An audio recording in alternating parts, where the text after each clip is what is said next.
शांति। कल परम पिता परमात्मा ने हमें हमारा परिचय दिया। आज परमात्मा से हम उनका परिचय प्राप्त करेंगे। परमात्मा के इस संबंध में सबसे अच्छा कौन बता सकता है? परमात्मा के बारे में, हमारे बारे में कौन बता सकता? हम खुद बता सकते हैं। तो इसलिए परमात्मा के बारे में सबसे अच्छा परमपिता परमात्मा ही बता सकते हैं। आज दिन तक परमात्मा के संबंध में हमने ढेर सारी मान्यताएं जाने। अलग अलग लोगों ने अलग अलग अपने ढंग से परमात्मा को जैसे अनुभव किया, उस स्वरूप में डिस्क्राइब किया। जैसे परमात्मा के लिए अनेक मतांतर हैं। कहते हैं प्रकृति ही परमेश्वर है। कुछ लोग कहते हैं ब्रह्म ही ईश्वर है। कुछ कहते हैं परमात्मा नाम रूप से न्यारा है। तो कोई कहते आत्मा ही परमात्मा है। कुछ कहते हैं कि परमात्मा सर्वव्यापी है, अर्थात कण कण में ईश्वर है।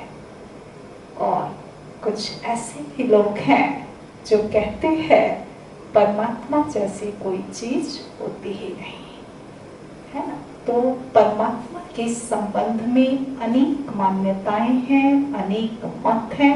अब हम किसको परमात्मा माने? यदि अलग अलग मत हैं तो हम किसको फॉलो करें? सभी अपने हिसाब से चलते हैं। तो जहाँ मत मतांतर होते हैं वहाँ क्या सत्य है, इसको जानने के लिए हमें कुछ कसौटी की आवश्यकता पड़ेगी।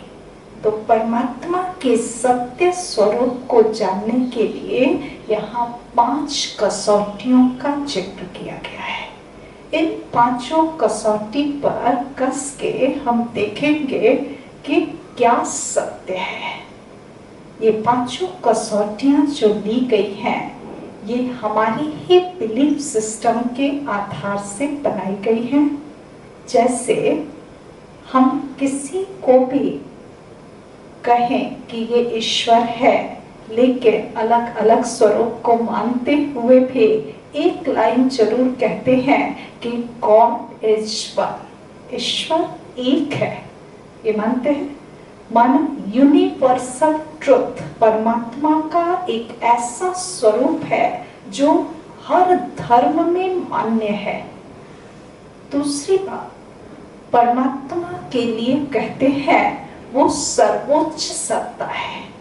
परमात्मा से भी ऊंचा कोई होगा नहीं। परमात्मा सुप्रीम अथॉरिटी है। तो इसको हमने सेकंड क्राइटेरिया लिया। तीसरी बात, परमात्मा की यूनिक पर्सनालिटी होनी चाहिए। हम आपके जैसा आम हो तो नहीं कहेंगे। परमात्मा की अलग पर्सनालिटी होनी चाहिए, कुछ विशेषताएं होनी चाहिए। चौथी बात, परमात्मा उनको कहेंगे जो सर्वज्ञ हो, सब कुछ जानने वाला हो, ओमनिसिएंट हो। 5वीं बात, परमात्मा उनको कहेंगे जिनकी अनंत क्वालिटीज हो, गुणों में अनंत हो, उनको हम परमात्मा कहेंगे। ये 5 बातें, 5 बिलीफ सिस्टम जो है, ये आप भी मानते हैं? क्योंकि कसौटी सही होगी तो जो उत्तर आएगा वो सत्य होगा, है ना। यदि पहली बात सर्वधर्म मान्य ले, यूनिवर्सल ट्रुथ, तो परमात्मा का कौन सा स्वरूप सभी धर्मों में मान्य है? यदि हिंदू धर्म में ही देखें तो सबसे पुराना मंदिर कौन सा? सोमनाथ का मंदिर विश्व का पहला मंदिर, जहां हमने शिवलिंग की स्थापना की और फिर पूजा की। तो शिवलिंग द्वादश ज्योतिर्लिंगम पूरे भारत भर में जो है फैला हुआ है। शिव की नगरी में हम रहते हैं, जरूर शिवलिंग देखा होगा।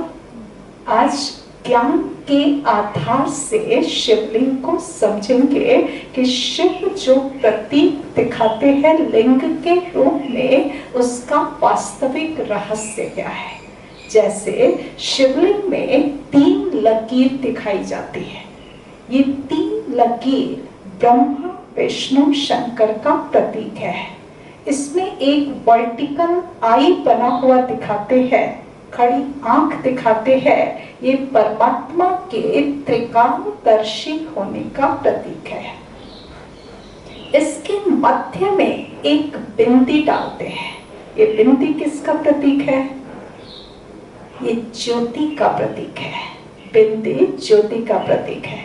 यदि आपको ज्ञात हो किसी शिवलिंग में यदि ये बिंदी न लगी हो तो वो शिवलिंग पूजन के योग्य नहीं है।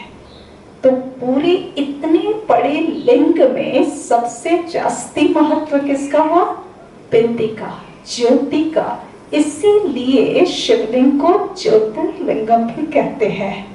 ज्योतिर्लिंगम कहते हैं क्योंकि ये सिंबल ऑफ लाइट है, प्रकाश का प्रतीक है। तो ज्ञान के आधार से परमात्मा ज्योति का प्रतीक है। ऐसे भी देखें तो आत्मा और परम आत्मा दोनों का स्वरूप कैसा होना चाहिए?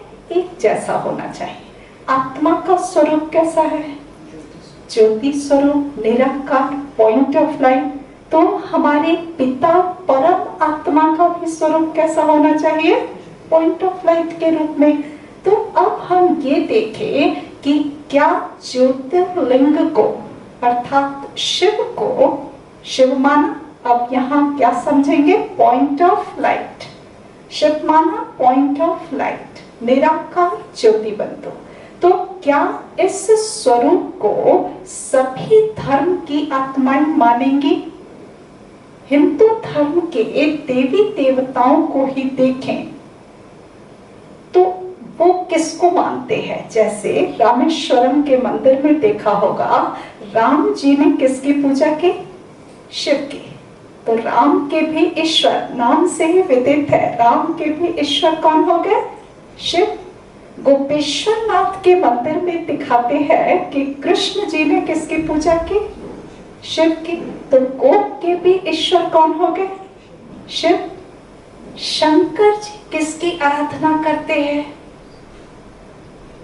आज दिन तक हम लोग जानते थे कि शिव और शंकर एक है, लेकिन यहाँ शंकर जी को भी आराधना करते हुए दिखाते, साधना करते हुए दिखाते। तो साधना जरूर अपने से ऊंची की करेंगे, अपनी आराध्य की करेंगे। तो शंकर जी भी आंखें आधी खुली हुई दिखाते हैं और साधना की मुद्रा में दिखाते और सामने शिवलिंग दिखाते हैं कि वो भी जो है शिव को याद कर रहे होते हैं, परमात्मा शिव को आराधना कर रहे होते हैं। तो हमारे देवी देवताएं भी किसको याद करते? शिव को याद करते, निराकार ज्योति बिंदु को याद करते हैं। उसी तरह से यदि देखा जाए तो गुरु नानक जी ने परमात्मा के लिए क्या कहा?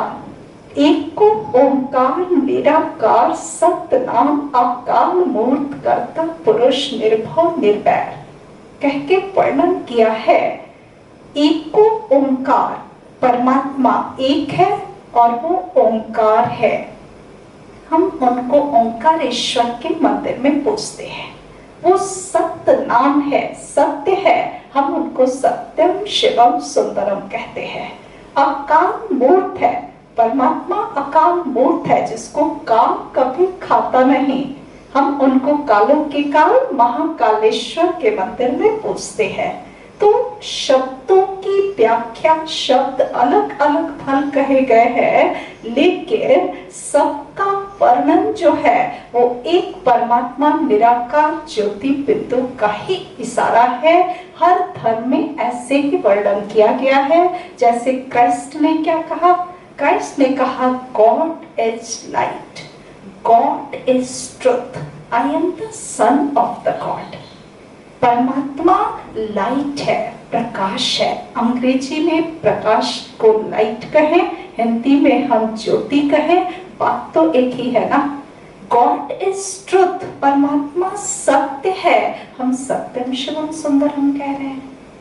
उन्होंने कभी अपने आप को परमात्मा या भगवान नहीं कहा।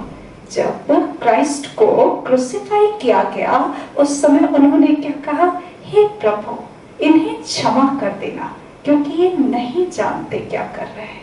हे प्रभु, उस समय उन्होंने भगवान को याद किया जिसको कि ट्रुथ, सत्य स्वरूप और लाइट स्वरूप में डिस्क्राइब किया।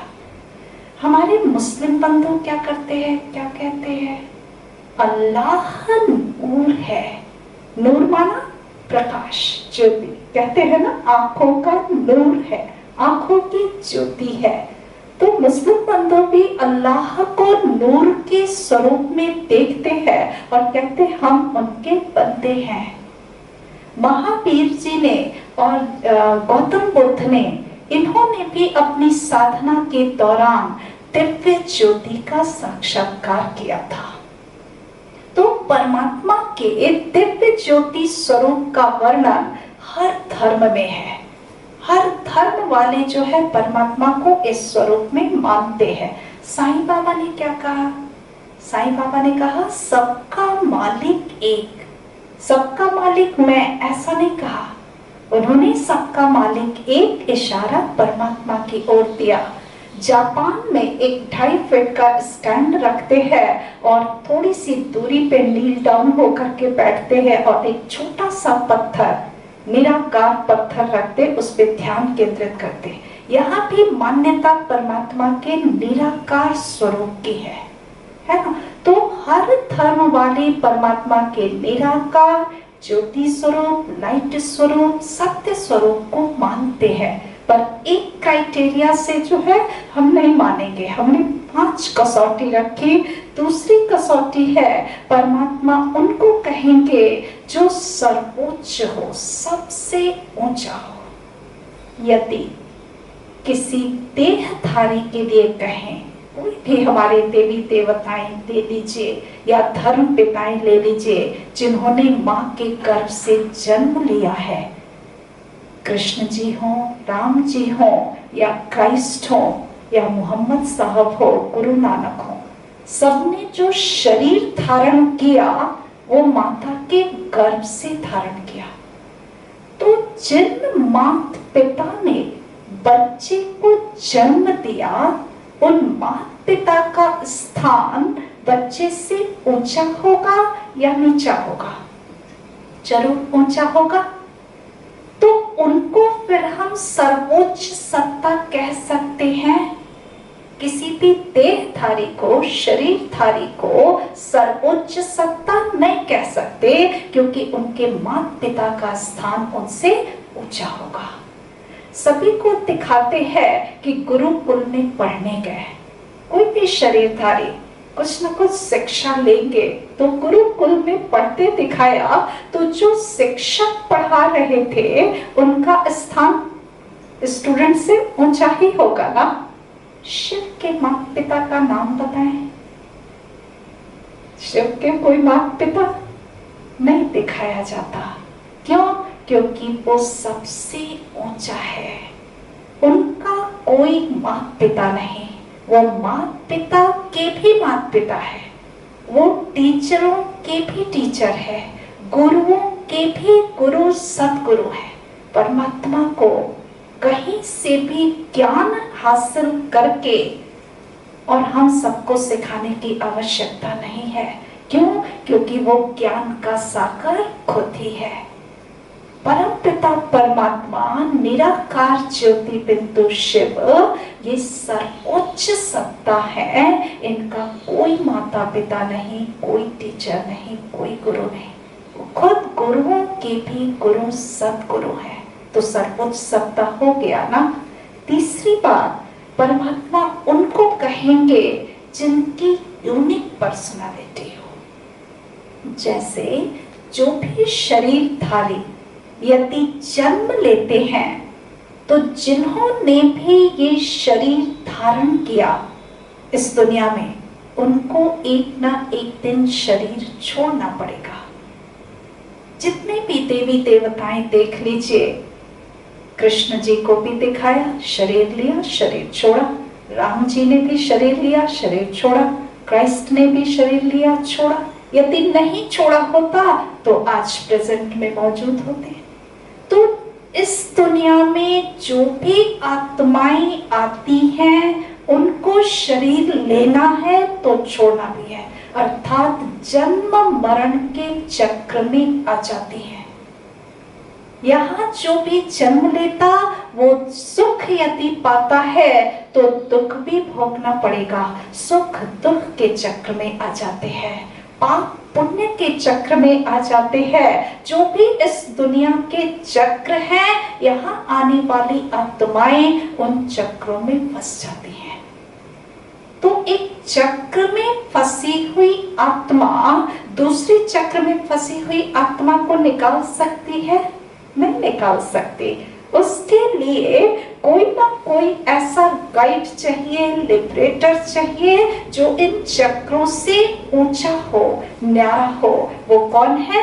वो परम पिता परमात्मा है, जो इन चक्रों से ऊपर है। जन्म मरण के चक्र से ऊपर है, पाप पुण्य के चक्र से ऊपर है, कर्म कर्म के फल के चक्र से ऊपर है। इन सभी चक्रों से सर्वोपरि है। परमात्मा के लिए कहते हैं वो अजन्मा है, अजन्मा है। लेकिन अजन्मा होने के बावजूद परमात्मा की ये यूनिक पर्सनालिटी है कि उनका दिव्य जन्म होता है। एक तरफ कहते अजन्मा है, लेकिन फिर भी उनका दिव्य जन्म दिखाते, डिवाइन बर्थ दिखाते हैं।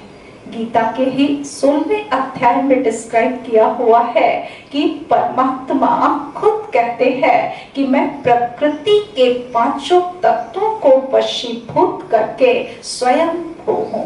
स्वयं भू का अर्थ ही है कि मैं स्वयं इस धरा पर अवतरित होता हूँ। चूंकि परमात्मा अवतरित होते हैं और माँ के गर्भ में उनको जाना नहीं है। क्यों? क्योंकि उनका अपना कोई शरीर नहीं। अपना शरीर लेंगे तो छोड़ना पड़ेगा। तो परमात्मा कहते कि मैं पर काया प्रवेश करता हूँ, दूसरे की काया में प्रवेश करता हूँ। इसका पर्पस है, वो अभी देखेंगे। मैं पर काया प्रवेश करता हूँ, एक वृद्ध अनुभवी तन का आधार लेता हूँ। ये परमात्मा की यूनिक बात है। ऐसे कोई आत्मा नहीं कर सकती कि पर काया प्रवेश करे। तो परमात्मा का इस तरह से दिव्य जन्म होता है, दिव्य अवतरण होता है। परमात्मा अभोक्ता है, वो सुख दुख कुछ भी नहीं भोगता। परमात्मा के कर्तव्य दिव्य हैं, डिवाइन क्वालिटीज उनके अंदर है। परमात्मा के कर्तव्य भी दिव्य हैं। इन तीन दिव्य कर्तव्यों को परमात्मा के नाम से ही जोड़कर देखा जाता। जैसे गॉड कहते हैं ना, ये गॉड शब्द की उत्पत्ति कैसे हुई है? ये परमात्मा के तीन दिव्य कर्तव्यों के इनिशियल लेटर्स को लेकर के बनाया गया है ना। G for generator, O for operator and D for destroyer। परम पिता परमात्मा शिव के तीन दिव्य कर्तव्यों को करने के लिए तीन सूक्ष्म देवताएं जो है निमित्त बनते हैं। ब्रह्मा के द्वारा, प्रजापिता ब्रह्मा के द्वारा परमात्मा नई सृष्टि की स्थापना का दिव्य कर्तव्य करते हैं। शंकर जी के द्वारा पुरानी सृष्टि के विनाश का दिव्य कर्तव्य कराते हैं और विष्णु के द्वारा नई जो सृष्टि आएगी उसकी दिव्य पालना का कर्तव्य कराते हैं। तो ये तीनों दिव्य कर्तव्य वास्तव में परम पिता परमात्मा त्रिमूर्ति शिव का जो है कर्तव्य है, ना कि इन देवी देवताओं का। अभी वर्तमान में यदि देखें तो परमात्मा का कौन सा दिव्य कर्तव्य चल रहा है। प्रजापिता ब्रह्मा कुमारी ईश्वरीय विश्वविद्यालय के माध्यम से परम पिता परमात्मा नई सत्युगी सृष्टि का स्थापना का दिव्य कर्तव्य अभी कर रहे हैं। जैसे ही ये स्थापना का कार्य संपन्न हो जाएगा तो पुरानी सृष्टि के विनाश का कार्य आरंभ होगा। तो ये तीनों दिव्य कर्तव्य परमात्मा के हैं। सब कुछ जानने वाला है। परमात्मा क्या जानते होंगे? हमारे आपके दिल की बात जानते हैं, ऐसा कहते हैं, लेकिन परमात्मा कहते कि मैं अंतर्यामी अर्थात सबके अंदर को जानने वाला नहीं हूं। हम सबके अंदर क्या क्या किचड़ा भरा हुआ है, क्या चल रहा है, ये जान करके भी भगवान क्या करेंगे। परमात्मा कहते कि मैं त्रिकालदर्शी हूं, मैं तुम्हारे तीनों कालों को जानता हूं। कल तुम क्या थे, आज क्या हो और कल क्या बनने वाले हो, मैं ये जानता हूं। तो परमात्मा त्रिकालदर्शी है, समय के चक्र का ज्ञान देते हैं हमें। ये कल का जो है डिटेल विषय वस्तु है, कल हम समय के चक्र के बारे में जानेंगे। दूसरा, परमात्मा को कहते हैं वो त्रिलोकी नाथ है, तीनों लोकों को जानने वाला है। तो तीनों लोकों का भी परिचय हमें देते हैं, अभी आगे देखेंगे। जो तीनों काल को जान गया, टाइम को जान गया और तीनों लोक को जान गया, स्पेस को जान गया, तो इसके बाद कुछ और बचता है। टाइम एंड स्पेस को जो जान जाते, इसके बाद जानने को कुछ नहीं बचता। इसलिए कहते परमात्मा सर्वज्ञ है और परमात्मा हमें भी ये नॉलेज इम्पार्ट करते हैं, देते हैं। पांचवी पॉइंट थे कि परमात्मा गुणों में अनंत है, इनफाइनाइट इन हिज क्वालिटीज।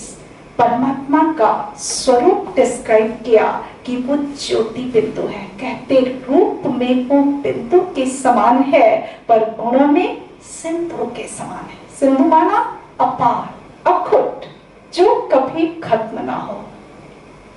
ऐसा नहीं कि दरवाजे पे 2, 4, 10, 50 आए, ठीक, उसके बाद खजाना खत्म, दरवाजा बंद। ऐसा नहीं होता। परम पिता परमात्मा का दरवाजा हमेशा खुला होता, क्योंकि वो खजानों से भरपूर है, अखुट है, कभी खत्म ना होने वाला खजाना है।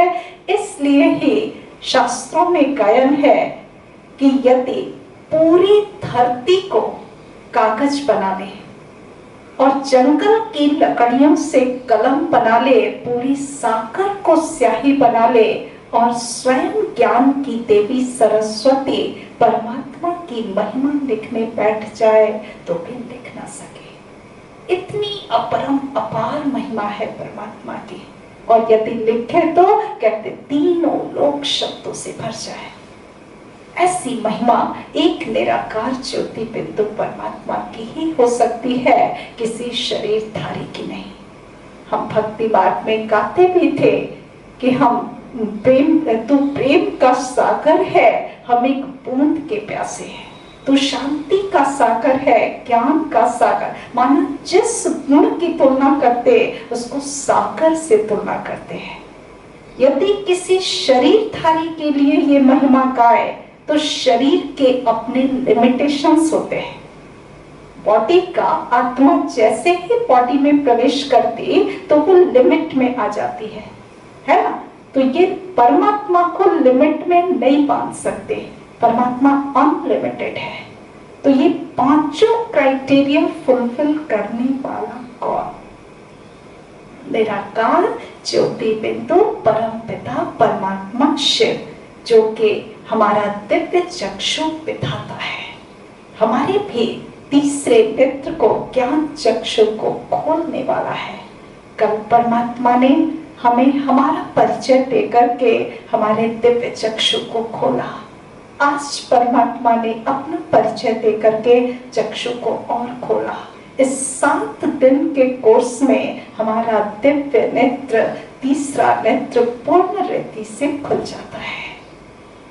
परमात्मा के स्वरूप के बारे में कहे तो कह देते हैं कि वो नाम रूप से न्यारा है। ऐसा कहते हैं दुनिया में।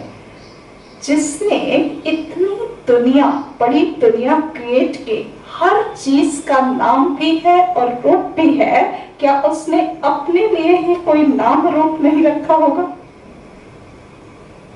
परमात्मा के लिए कहते निराकार है, इनकॉर्पोरियल है। तो इनकॉर्पोरियल का वास्तविक मीनिंग क्या है? ये इनकॉर्पोरियल एक रिलेटिव टर्म है, सापेक्षिक शब्द है, जिसकी तुलना हम कर सकते जैसे आत्मा और परम आत्मा दोनों के स्वरूप को निराकार कहते हैं। ये निराकार इसलिए कहते, यहाँ पे इस राजयोग ज्ञान में हम लोग 3 शब्दों का इस्तेमाल हमेशा करते हैं। एक कहते साकारी, एक कहते आकारी और तीसरा निराकारी।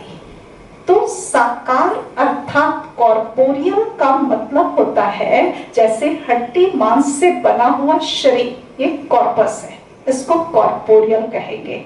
और कल हमने देखा कि जब आत्मा प्रवेश करती है शरीर में तो इस पूरे शरीर में मन की ऊर्जा का एक लाइट का शरीर पूरे शरीर के आकार में ले लेता है। उसको सटल बॉडी कहते हैं या सूक्ष्म शरीर कहते हैं या आकारी शरीर कहते हैं। तो साकारी मतलब साकारी का अर्थ हो गया बॉडी जो कि कॉर्पस से बना हुआ है, मिट्टी का टुकड़ा। आकारी का मतलब लाइट का शरीर और निराकारी का मतलब वो पॉइंट ऑफ लाइट, ना ही कॉर्पोरियल और ना ही सटल। इन दोनों की तुलना में वो पॉइंट ऑफ लाइट है, निराकार है। परमात्मा का नाम क्या है? परमात्मा के नाम वास्तव में परमात्मा का कोई संज्ञावाचक नाम तो हो ही नहीं सकता, क्योंकि ना ही वो कोई व्यक्ति है ना ही वो वस्तु है। इसलिए परमात्मा के जितने नाम आप जानते हो, आप देखेंगे कि वो उनका गुणवाचक नाम है या कर्तव्यवाचक नाम है। जैसे हम कहते दुख हरता सुख करता, ये उनका कर्तव्य है। उसी तरह से कहते अमरनाथ, सोमनाथ। सोमनाथ माना सोम अर्थात ज्ञान अमृत का पान कराने वाला, बिगड़ी बनाने वाला। कुरान में अल्लाह के 99 सुंदर नाम लिखे गए हैं, लेकिन परमात्मा का जो स्वयं का घोषित किया हुआ नाम है, जो भगवान को भी बहुत प्रिय है, हम बच्चों को भी बहुत प्रिय है, वो है शिव। शिव शिव कोई नाम, इसको हिंदू धर्म के भगवान का, देवी देवता का ऐसा नहीं समझना है। शिव का अर्थ होता है कल्याणकारी।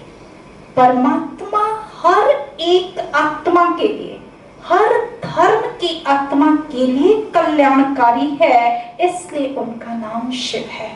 वर्ल्ड बेनिफैक्टर है, विश्व कल्याणकारी है, इसलिए परमात्मा का नाम कहते शिव है। तो शिव शब्द का अर्थ होता है कल्याणकारी। तो परमात्मा का नाम भी है और रूप भी है। परमात्मा जब इतना सुंदर परिचय हमने प्राप्त किया तो जरूर उनसे मिलने का मन करता होगा, मन करेगा। हाँ? इसके लिए परमात्मा ने किसी से भी मिलने के लिए एड्रेस चाहिए। तो परमात्मा ने हमें तीनों लोगों का परिचय दिया। ये तीनों लोग कौन कौन से हैं? एक है कॉर्पोरियल वर्ल्ड, साकारी मनुष्य लोग, प्रकृति के 5 तत्वों से बनी हुई यह दुनिया, इसको हम साकारी मनुष्य लोग कहते हैं। यहाँ पे हम आत्माएं आकर के अलग अलग नाम रूप से पार्ट बजाती हैं। ऐसा महसूस होता है कि हम सब जो है अपना रोल अदा कर रहे हैं इस दुनिया में, है ना। ये विश्व जो है ये बेहद का एक नाटक मंच है। इस बेहद के मांडवे के लिए बिजली बत्तियां क्या है, क्योंकि नाटक कर रहे हैं तो रोशनी भी चाहिए। ये सूर्य चांद सितारे ये सब जो है बिजली बत्ती के साधन है यहाँ इस धरती को प्रकाशित करने के लिए, जहां हम नाटक करते। यहाँ पे 3 मोड्स ऑफ कम्युनिकेशन है। हम ध्वनि के द्वारा बोल सकते हैं, एक दूसरे को अपनी बातें कह सकते हैं, इशारे से बातें कर सकते हैं, और तीसरा संकल्प से बात करते हैं। टेलीपैथी का नाम सुना होगा। यहाँ संकल्प किया और तुरंत जो है आपके फोन की घंटी बजती है, कहेंगे अभी आप ही को तो याद कर रहे हैं। टेलीपैथी, इंट्यूशन, है ना। ये 3 मोड्स ऑफ कम्युनिकेशन इस साकारी मनुष्य लोक में होते हैं। साइंस का कोई भी साधन कितना भी फ्यूल भर करके रॉकेट यहाँ से भेजे, वो कहां तक मैक्सिमम जा सकता है? जहां तक आकाश तत्व है, प्रकृति के 5 तत्व जहां तक विस्तृत है, बस वहां तक ही हम एक्सप्लोर कर सकते हैं। तो इसको कहते हैं साकारी मनुष्य लोग। लेकिन इसके ऊपर भी एक दुनिया है जिसको कहते हैं सटल वर्ल्ड, सूक्ष्म वतन। ये लाइट का श्वेत प्रकाश की ये दुनिया है जहां आकारी देवी देवताएं निवास करते हैं। साकारी कॉर्पोरियल बॉडी हमारा इस दुनिया में है, वहां आकारी देवी देवताओं की दुनिया है। उनकी भाषा क्या होगी?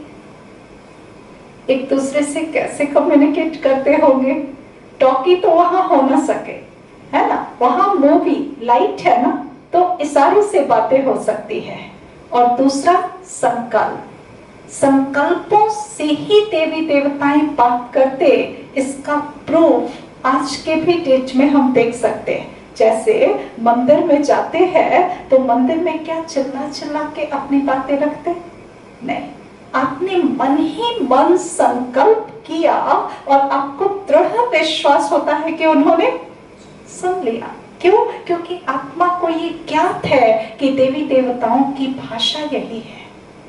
तीसरी दुनिया इसके ऊपर जो रेड लिट एरिया है, इसको हम ब्रह्मलोक कहते हैं, या स्वीट साइलेंस होम कहते हैं, या हेवनली एपोर्ट कहते हैं, इनकॉर्पोरियल हेवनली एपोर्ट कहते हैं। ये अलग अलग नामों से शास्त्रों में जाना जाता है। परमपिता परमात्मा का ये निवास स्थान है, इसीलिए इसको परम धाम भी कहते हैं। चूंकि ये ब्रह्म महातत्व छठे तत्व से बनी हुई दुनिया है, इसलिए इसको ब्रह्मलोक भी कहते हैं। चूंकि शांति का सागर परमात्मा यहाँ निवास करते हैं, इसलिए इसको शांति धाम भी कहते हैं। इसको बाइबल में कहा गया है हेवनली एपोर्ट, और कुरान में इसके लिए लिखा है 7वां आसमान। तो हर धर्म में इस red lit, golden red lit, सिंदूरी लाल प्रकाश की दुनिया के लिए कोई ना कोई शब्द का वर्णन किया गया है। जहां पिता का घर होता है, वही बच्चों का भी घर होता है। तो परमपिता परमात्मा शिव का ये निवास स्थान है, तो हम आत्माओं का भी ये निवास स्थान है। मूल हमारा घर यही है, परम धाम, शांति धाम। हम आत्माएं इसी घर से यहाँ इस धरती पर आए हैं पार्ट बजाने, और जैसे ही नाटक पूरा होगा वापस जो है फिर से शांति धाम जाना है। तो ये घर ब्रह्म महतत्व से बना हुआ घर है। अब यहाँ एक बहुत इंपॉर्टेंट बात समझने की है कि ब्रह्म तत्व या महतत्व कहते हैं। एक तरफ एक बहुत बड़े ग्रुप की ये मान्यता है कि ब्रह्म ही ईश्वर है। तो ब्रह्म तो महतत्व है ना, तत्व है ना, तो क्या ईश्वर तत्व है? हम आत्माएं चेतना है, चैतन्य है, कॉन्शियसनेस है। तो हमारा पिता परम चैतन्य होगा ना, कि वो तत्व होगा। ये विचार करने योग्य है कि ब्रह्म महातत्व से बनी हुई दुनिया ये स्पेस का, होराइजन का एक पार्ट है, स्थान है, घर है। जरूर घर और घर का मालिक अलग होगा। तो ब्रह्म तत्व ये घर है, तो घर का मालिक तो कोई चैतन्य होगा ना। वो चैतन्य कौन? परम पिता परमात्मा शिव है। तो ब्रह्म रहने का स्थान है, न कि वो जो है वो ईश्वर है। तो ये मान्यता रॉन्ग है, रॉन्ग है। तो परमात्मा इसी धाम में रहते हैं। अब परमात्मा के इस सत्य परिचय के बाद कुछ एक बातें बहुत इंपॉर्टेंट हैं जो हमें वर्तमान समय के हिसाब से समझ लेना बहुत जरूरी है। हमारे शास्त्रों में एक बहुत ही पवित्र शास्त्र माना जाता है महाभारत। महाभारत के अंतिम चैप्टर में एक लाइन लिखी हुई है कि जब घर घर में महाभारत शुरू हो जाए तो समझ लेना चाहिए कि महाभारत काल फिर से आ गया है। ऐसा लिखा हुआ है। वहां एक लाइन और भी लिखी गई है कि जब आप जो है, आपका मन द्वंद्व युद्ध का क्षेत्र है, कुरुक्षेत्र है, और इसमें जो है आपकी अच्छाई और बुराई की, सत्य और असत्य की लड़ाई कंटिन्यूअस चलती रहती है। तो आज यदि वर्तमान में देखें तो ये सारी बातें हैं। घर घर में जो है छोटे छोटे रिहर्सल तो हो रहे हैं। हाँ, बड़ा महाभारत अभी इम्पेंडिंग है। तो महाभारत लड़ाई शुरू होने से पहले, जस्ट पहले गीता ज्ञान की आवश्यकता है ना।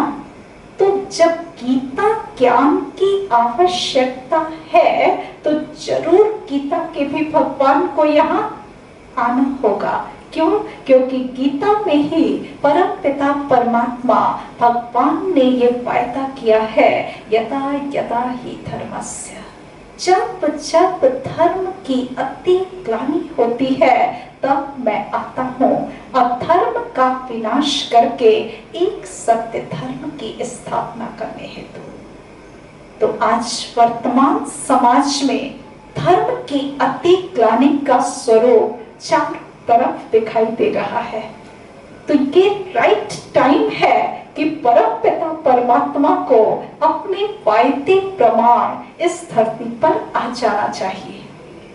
हमें आपको ये बताते अति हर्ष हो रहा है कि परम पिता परमात्मा अपने वायदे प्रमाण इस धरती पर आ चुके हैं। आएंगे नहीं, आ चुके हैं।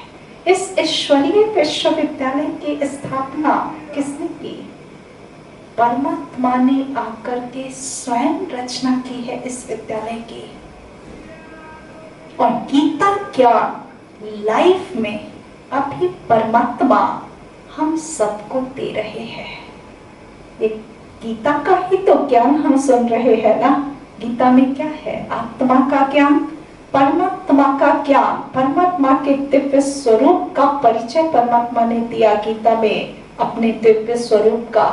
कर्मों का ज्ञान, हमारे कर्म कैसे होने चाहिए, कर्म के लिए हम कैसे उत्तरदायी हैं, ये सारी नॉलेज परमपिता परमात्मा अभी लाइफ में इस गीता ज्ञान के माध्यम से, राजयोग के माध्यम से हम बच्चों को दे रहे हैं।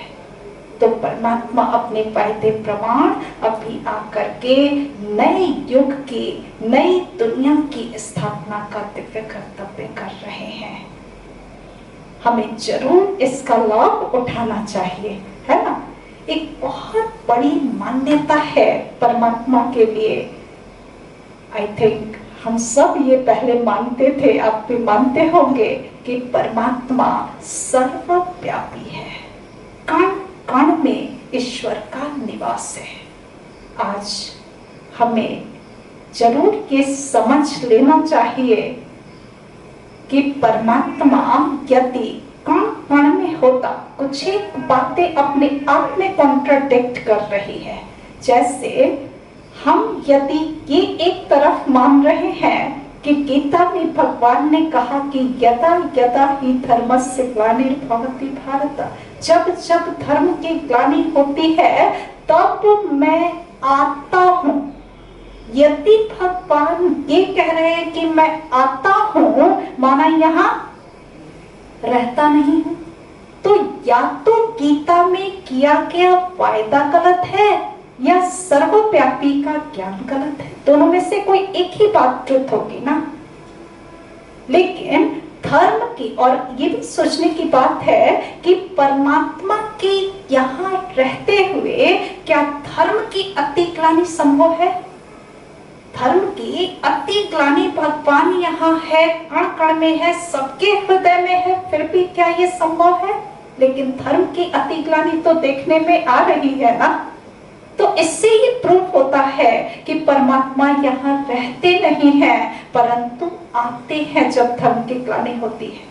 यदि परमात्मा यहाँ ही है तो हम क्यों कहते प्रभु जी दर्शन दो? ऐसा कहते। परमात्मा का एक नाम हमने देखा, दुख हरता सुख करता। हम सबके अंदर यदि दुख हरता सुख करता निवास कर रहा है तो हमें क्यों ये कहना पड़े कि प्रभु जी दुख हरो? हम बीमार हैं, परेशान हैं, तो कहते हमारा दुख हरो। वो दुख हरता सुख करता हमारे अंदर बैठा है, तो दुख होने से पहले ही हर लेना चाहिए, दुख तो होना ही नहीं चाहिए ना।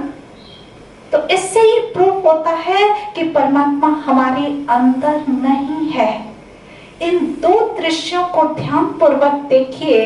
इसमें जैसे दिखाया गया है कि एक नारी की इज्जत लूट रहे हैं और एक जो है दूसरे का वध कर रहे हैं, तो ये कर्म कौन कर रहा है? आत्मा या इनके अंदर बैठा हुआ परमात्मा? आत्मा कर रही है। सपोज आत्मा यदि ऐसा कर्म कर रही है और परमात्मा को हम कहते वो सर्वशक्तिमान है, तो क्या सर्वशक्तिमान को इनके हाथ रोक नहीं लेनी चाहिए?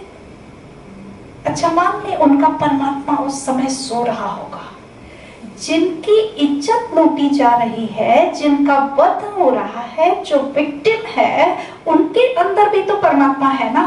उनका परमात्मा उस समय क्या कर रहा है? वो भी तो सर्वशक्तिवान है ना। तो क्या इनको जो है विक्टिम होने से नहीं बचाना चाहिए? इससे ये प्रूफ होता है कि इनके अंदर आत्मा है, परमात्मा नहीं है। आत्माओं की कर्म के आधार से कैटेगरी होती है। पाप कर्म करते तो उनको कहते पाप आत्मा, पुण्य कर्म करते तो कहते पुण्य आत्मा, धार्मिक कर्तव्य कोई करते तो कहते धर्मात्मा, जो महान आत्माएं बन जाती तो उनको कहते महात्मा। और वही आत्मा यदि दिव्य गुणों से सुसज्जित हो जाए तो उनको दिव्य आत्मा या देव आत्मा कहते हैं। ये सब आत्मा की कैटेगरी है कर्म के आधार से। तो आत्मा डिफरेंट कैटेगरी में होती है और सबसे हाईएस्ट कैटेगरी जो देव आत्माओं की है, दिव्य आत्माएं हाईएस्ट कैटेगरी है।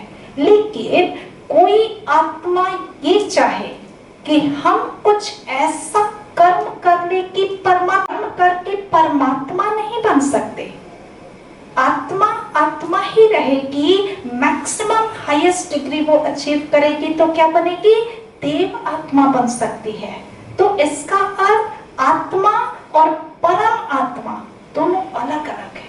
परम आत्मा हमेशा सिंगुलर वर्ड यूज करते हैं, लेकिन आत्मा के लिए आत्माएं प्लूरल यूज करते हैं।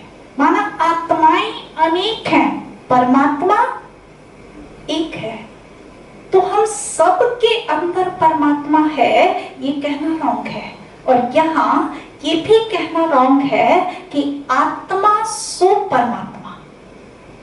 आत्मा सो परमात्मा कभी नहीं हो सकती। आत्मा आत्मा रहेगी, चाहे वो पाप आत्मा हो, पुण्यात्मा हो, महात्मा हो, धर्मात्मा हो, देवात्मा हो, आत्मा हमेशा आत्मा ही रहेगी। तो इससे ये प्रूफ होता कि हम सब के अंदर परमात्मा नहीं है, आत्मा अलग परमात्मा अलग है। इससे थोड़ा और नीचे उतरे तो कण में कहने का मतलब कि सभी जीव जंतुओं में परमात्मा है। तो क्या ऐसा लगता है जीव जंतु की इतनी हिंसक वृत्ति देखी जा रही है, एक दूसरे पे हमला कर रहे हैं, किचड़ा खा रहे हैं, तो क्या परमात्मा जो है इनके अंदर जो है गंदगी खा रहा है? इनकी पूजा करनी चाहिए फिर तो इनके अंदर परमात्मा है तो, पर हम प्रैक्टिकली ऐसा नहीं करते हैं। इससे प्रूफ होता इनके अंदर परमात्मा नहीं है। हर योनि में उनकी योनि की आत्मा निवास करती, जैसे कुत्ते की योनि में कुत्ते की आत्मा, हर योनि की अपनी अपनी आत्मा है, उनके अंदर परमात्मा नहीं।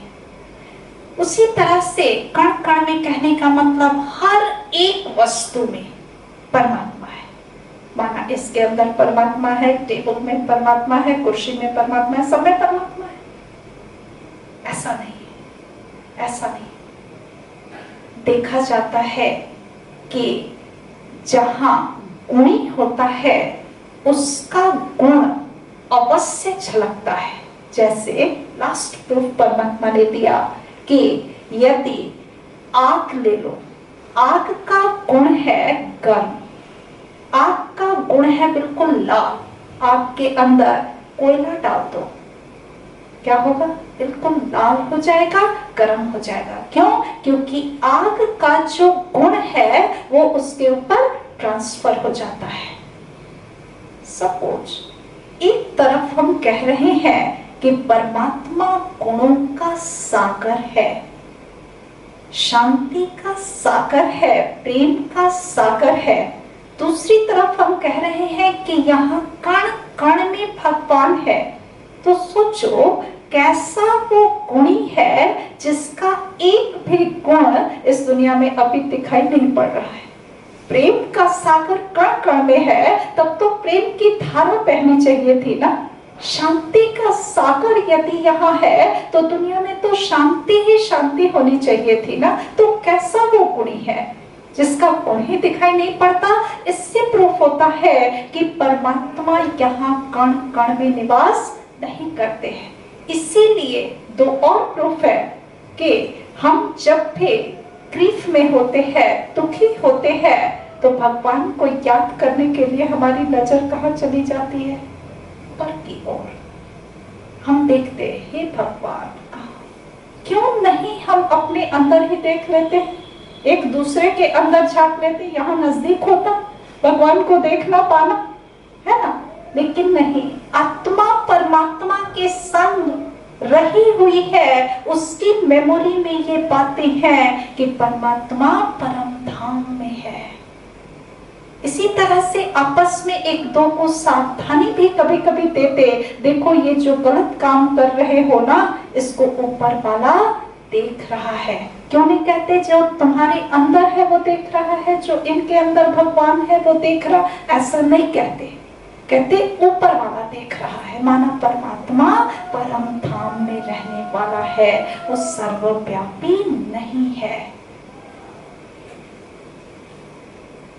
परमात्मा के लिए ही कहते, उनके अवतरण की यादगार में हम शिवरात्रि मनाते हैं। कहते हैं कि जब पूरी दुनिया काम, क्रोध, लोभ, मोह, अहंकार के चंगुल में जकड़ जाती है, तब परमपिता परमात्मा का अवतरण होता है और उनके अवतरण की ही यादगार हम शिवरात्रि मनाते हैं, शिव जयंती मनाते हैं। यहाँ रात्रि का अर्थ अज्ञानता से है। जब पूरी दुनिया अज्ञानता के चंगुल में जकड़ी होती है, तब परमपिता परमात्मा आते हैं। इसके लिए ही हम गाते थे तमसो मां ज्योतिर्गमय। ये कोई देवी देवताओं के लिए नहीं है, ये परमात्मा के लिए गायन है कि हमें अंधकार से प्रकाश में ले चलो। तो परमात्मा के अवतरण की यादगार हम शिवरात्रि मनाते हैं। एक प्रश्न उठा था हम आज दिन तक जानते थे कि शंकर और शिव दोनों एक है, लेकिन यहाँ बताया गया कि शंकर और शिव दोनों अलग अलग हैं। यदि सपोज आपको दो रोल दिया जाए, बहन का रोल कीजिए, बेटी का रोल कीजिए और आपका फोटो खींचिए, तो आपका चेहरा कैसा आएगा? दोनों में एक ही होगा, भाव अलग होंगे, इमोशन अलग होंगे, पर चेहरा तो वही होगा ना। यहाँ ध्यान से इन दो चेहरे को देखिए, दोनों एक जैसे हैं या अलग है? बिल्कुल अलग है। इनको हम क्या कहते हैं? शंकर कहते हैं, इनको शिव कहते हैं। दोनों का स्वरूप भी अलग है, दोनों के नाम भी अलग है। उनको कभी भी शंकर कहेंगे नहीं कहेंगे, इनको कभी भी शिव नहीं कहेंगे। इनको शंकर कहते हैं, उनको शिव कहते हैं। नाम अलग, रूप अलग। अब दो अलग अलग हैं तो इनके रहने का भी स्थान कहाँ होगा? एड्रेस भी तो अलग होगा ना। परमात्मा परम धाम निवासी है, वो निराकार ज्योति परम धाम निवासी है। तो शंकर जो आकारी देवता है, लाइट का इनका शरीर है, हड्डी मांस का शरीर नहीं है, लाइट का शरीर है, तो जरूर आकारी दुनिया में, सटल वर्ल्ड में रहते होंगे। ब्रह्मा विष्णु शंकर पूरी सटल वर्ल्ड में निवास स्थान है शंकर का। कर्तव्य भी दोनों के अलग अलग दिखाए जाते हैं। शंकर के लिए क्या कहते हैं कि तीसरा नेत्र खोला तो विनाश हो गया, तो शंकर जी को विनाशकारी देवता दिखाते हैं। और शिव के लिए क्या कहते हैं? कल्याणकारी कहते हैं। परमात्मा के लिए कल्याणकारी कहते हैं। तो इस तरह से दोनों का बिल्कुल अलग अलग रोल है, पर भक्ति में इनको जो है आपस में मिला दिया जाता है। ये कंफ्यूजन है, परमात्मा ने इस कंफ्यूजन को क्लियर किया। तो ये परमात्मा का दिव्य स्वरूप है, निराकार ज्योति बिंदु स्वरूप है। परमात्मा कण कण में नहीं रहते, आत्मा सो परमात्मा कहना रॉन्ग है। एक और कंसेप्ट आया था कि प्रकृति ही परमेश्वर है। तो प्रकृति के लिए क्या कहते हैं? प्रकृति को रचना कहते हैं ना। तो रचना और रचयिता, जैसे कि कोई पेंटिंग है और पेंटिंग को बनाने वाला पेंटर, तो पेंटिंग और पेंटर दोनों अलग अलग होंगे ना। तो जब प्रकृति को कहते हैं कि ये परमात्मा की रचना है, तो प्रकृति ही परमेश्वर कहना रॉन्ग है, क्योंकि रचना और रचयिता दोनों अलग अलग होंगे ना। तो इसलिए ये सारे कॉन्सेप्ट जो है ये बुद्धि में क्लियर होने चाहिए। ये रहा परमात्मा का सत्य परिचय। परमात्मा निराकार है, ज्योति बिंदु है, परम धाम निवासी है, और वो हमारा पिता भी है। हम सबके दो पिताएं हैं, एक शरीर के पिता और आत्मा के पिता।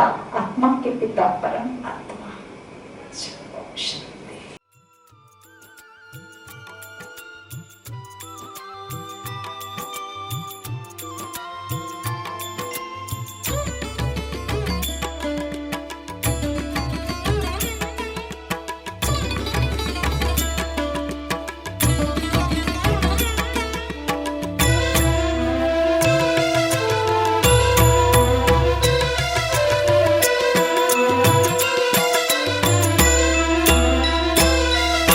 शिव अनादि है, शिव अनंत है, जीवन मधुबन शिव बसंत है। मधुबन का स्वयं श्रृंगार करता, मधुबन का स्वयं श्रृंगार करता। हर कली हर फूल से वो प्यार करता, हर कली हर फूल से वो प्यार करता। शिव अनादि है, शिव अनंत है, जीवन मधुबन शिव बसंत है।